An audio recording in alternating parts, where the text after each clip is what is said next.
Pinagtulungan namin ni Zilong si Alpha Betadine mga gar, sobrang kunat ng balat niya, na animo semento.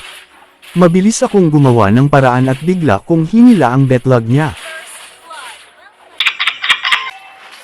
Napitas ni Yin si Zilong mga gar, tapos bigla akong napunta sa kabilang mundo, akala niya siguro mauutakan niya ako.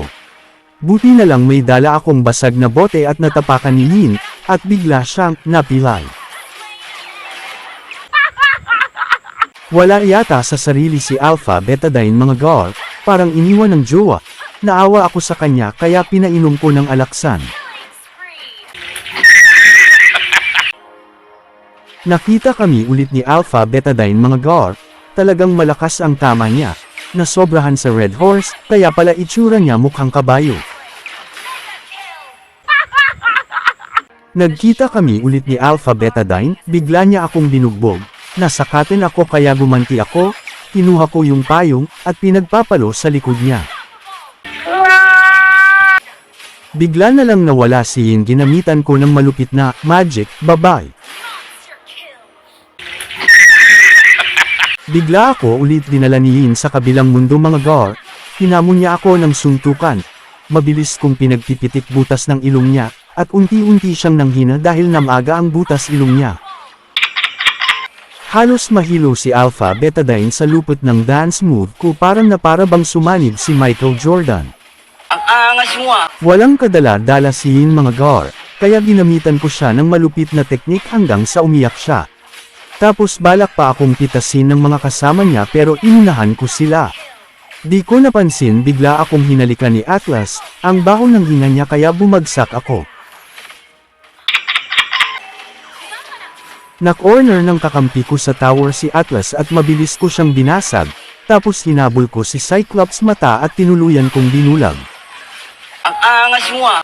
Pinagbabatukan ko si Atlas at Cyclops mata, pinagtripan kasi nilang batuhin ang street light ng barangay. Yeah, boy! Biglang nagpapansin si Curry mga gar, kaya ginawa ko siyang chicken curry. Ang bilis ng takbo ko mga gar, nakita ko si Alpha, pinagbabato ko siya ng sama ng loob hanggang sa na-high blood. Tinusok ni Zilong si Cyclops mata kaya tinusok ko na rin, hahaha. Dito mga gar, muli ko na namang gagamitin ang pamana sa akin ni Lolo, ito ay isang pambihirang teknik na pawang professional lang ang nakakagawa. Matinding timing ang kailangan para magawa ito ang pinagbabawal na KS. Sorry. Dito mga gar, nanlaki ang mga mata ni Yin nang tinapunan ko siya ng granada sa mukha, boom! So heto na mga gar, ramdam ko na mas masakit pa ang damage ko sa break-up ng duo mo. Ginawa kong food trip ang mga kalaban, unti-unti ko silang inuubos.